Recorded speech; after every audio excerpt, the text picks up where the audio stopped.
Miss হবে না আপনার পছন্দের টিভি শো। দেখুন জি5 অ্যাপে একদম ফ্রি। আনন্দী ঘোষ একজন এফিশিয়েন্ট নার্স, ও একটা ক্রিটিক্যাল কেস হ্যান্ডেল করেছে অলরেডি। তাই আমি প্রপোজ করছি মেডিনেস্টে কাল থেকে ও অ্যাজ আ নার্স অ্যাপয়েন্ট হোক।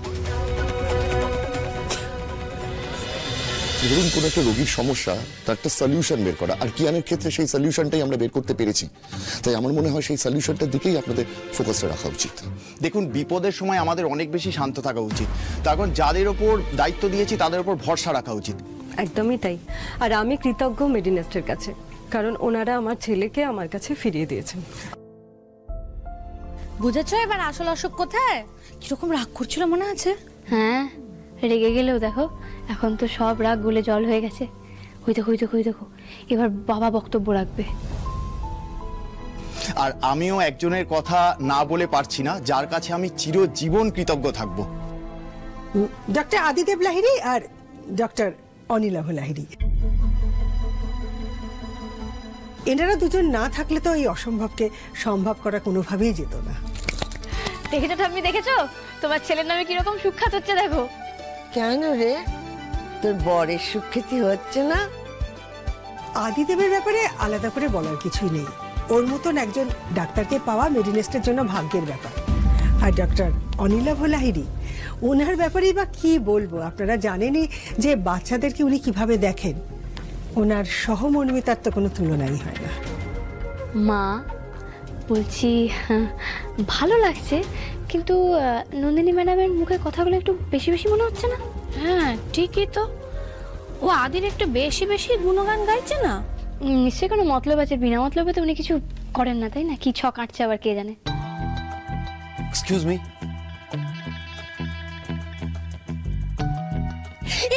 এসে গেছে।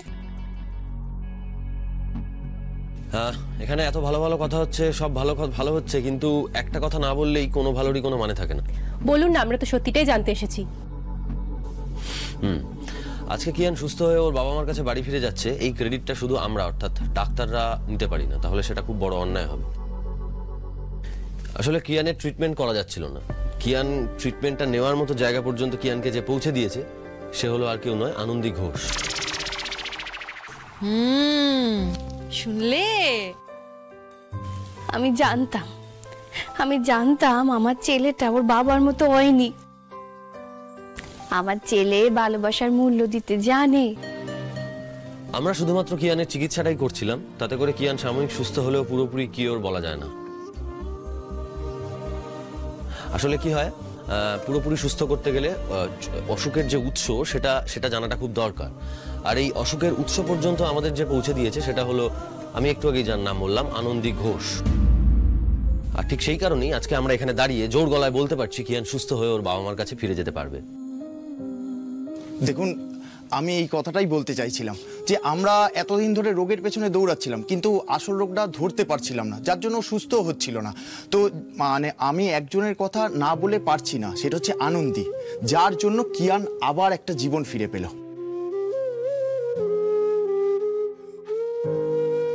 খুশি হচ্ছ আনন্দী? কিয়ান সুস্থ হয়ে গেছে, তাতেই আমি খুশি। এটা একটু উপরি পাওনা দিদি।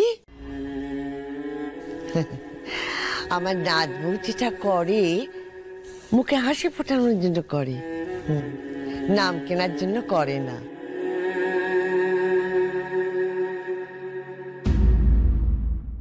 আচ্ছা, আগের দিন যে মহিলা বাচ্চাদের ওয়ার্ডে ঢুকেছিল উনিই কি আনন্দী ঘোষ? এক্সকিউজ মি, উনি মেডিনেস্টের কোনো ডাক্তার বা নার্স নন, উনি আমার স্ত্রী আনন্দী ঘোষ।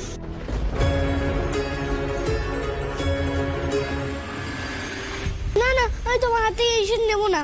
আরে ইনজেকশন তো আমিই দিই। তার আগে ব্রহ্মমূলে ডান্স করো, তারপর আমি ইনজেকশন নেব। কি? আমি এখন ডান্স করব? ইনজেকশন নাকি আমি স্যার হয়ে যাই, হ্যাপি না হলে ইনজেকশন নিই না। ইস, কি পচা খাবার, আমি এই খাবার খাই না। আরে খাওয়ার না খেলে ওষুধটা খাবে কি করে? আমি খাবো না, আমি স্প্যাগেটি খাবো।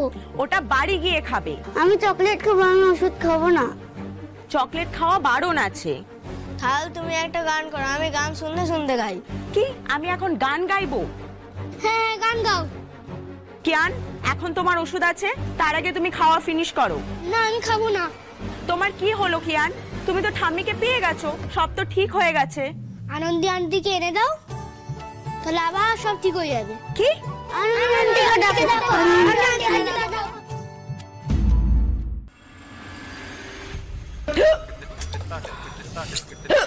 আচ্ছা মুশকিল হলো, কোনোভাবেই তো কিছু হচ্ছে না গো, থামছে না, কি ঝামেলা বলো তো? এই আনন্দি, এই তো যা যা টোটকা জানি সব করে ফেলতো। একটু বেশি করে জল খা, দমটা ভালো করে বন্ধ করে রাখ, হলুদ জল খেতে পারিস। এই শোনো শোনো, বই দেখো বই দেখো, বেশি করে জলটা খেয়ে এক নিঃশ্বাসে, এক নিঃশ্বাসে খাও খাও। হ্যাঁ, আসলে কি বলো তো মা, ওর বর তো সুখ্যাতি করছে না, তাই এই হিচকি না আর যাবে না গো।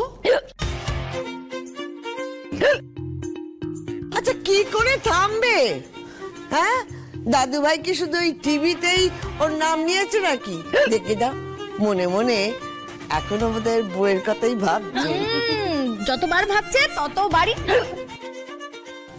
আরে ও আমার এখানে কষ্ট কষ্ট হচ্ছে, তোমরা এখানে হাসছো। শুধু কি দাদু ভাই ওর কথা ভাবছে? দেখে যাও, অনেকেই হয়তো এখন আনন্দের কথা ভাবছে। আদি, কাজটা ঠিক হলো তো? কোন কাজটা? আজ এখানে প্রেস মিটটা কেন হয়েছিল? না ওরা মেডিনেস্টের খবর জানতে এসেছিল? রিয়েলি? কিন্তু আমি তো জানতাম কিয়ানের সুস্থতার ব্যাপারে খবর করতে এসেছিল ওরা। আপনি তো একেবারে মেডিনেস্টের গুণকীর্তন করে ছাড়লেন ম্যাডাম। মানে কোনো সুযোগই আপনি যদিও হাতছাড়া করেন না।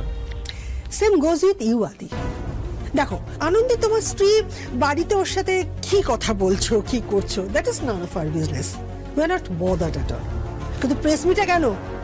আচ্ছা ঠিক আছে, যখন কথাটা বলেই ফেলেছে তখন থাক না। না থাকবে কেন অনিলাভদা? যে মেয়েটার সঙ্গে মেডিনেস্টের কোনো সম্পর্কই নেই, তাকে নিয়ে আমরা এখানে এভাবে প্রোপাগান্ডা করতে পারি না। This is unethical. যে কাজটা আমি পুরোটা করিনি, সেই কাজটা ক্রেডিট নেওয়াটাও আমার কাছে আনএথিক্যাল। আপনার কাছেও সেটাই তাই আমার মনে হয়। আর একটা জিনিস যেটা না বললেই নয়, আনন্দী কিন্তু একজন মেডিনেস্টের হারিয়ে যাওয়া পেশেন্টকে ফিরিয়ে নিয়ে এসে সুস্থ করে বাড়ি ফিরিয়ে দিয়েছে। মানে এই কেসটায় আমার আর কাকুমনির থেকেও আনন্দীর কন্ট্রিবিউশনটা অনেক বেশি, তাই এই পুরো ক্রেডিটটা আনন্দীর প্রাপ্য। যে মেয়েটার সঙ্গে মেডিনেস্টের কোনো সম্পর্কই নেই, মেডিনেস্টের প্রেস কনফারেন্স করে তাকে হাইপ দিয়ে মেডিনেস্টকে ছোট করা, এটা তো এমডি হিসেবে আমি অ্যালাউ করবো না। পুরো প্রেস কনফারেন্সটাই চলে গেল। না, জলে যায়নি। আজ হয়তো আনন্দী ঘোষের সঙ্গে এই মেডিনেস্টের কোনো সম্পর্ক নেই, কিন্তু কাল হবে। হ্যাঁ, আনন্দী ঘোষ একজন এফিশিয়েন্ট নার্স, ও একটা ক্রিটিক্যাল কেস হ্যান্ডেল করেছে অলরেডি। তাই আমি প্রপোজ করছি মেডিনেস্টে কাল থেকে ও অ্যাজ আ নার্স অ্যাপয়েন্ট হোক। What? Have you lost it Adi? একেবারেই না। আমি কিন্তু ম্যাডাম আপনার এই মেডিনেস্টের ভালোর জন্যই বলছি, আপনি একটু ভেবে দেখতে পারেন। আমি চাই আনন্দী ঘোষ কাল থেকে মেডিনেস্ট জয়েন করুক as a nurse. ZEE5 download করুন আর সব এপিসোড দেখুন একদম ফ্রি।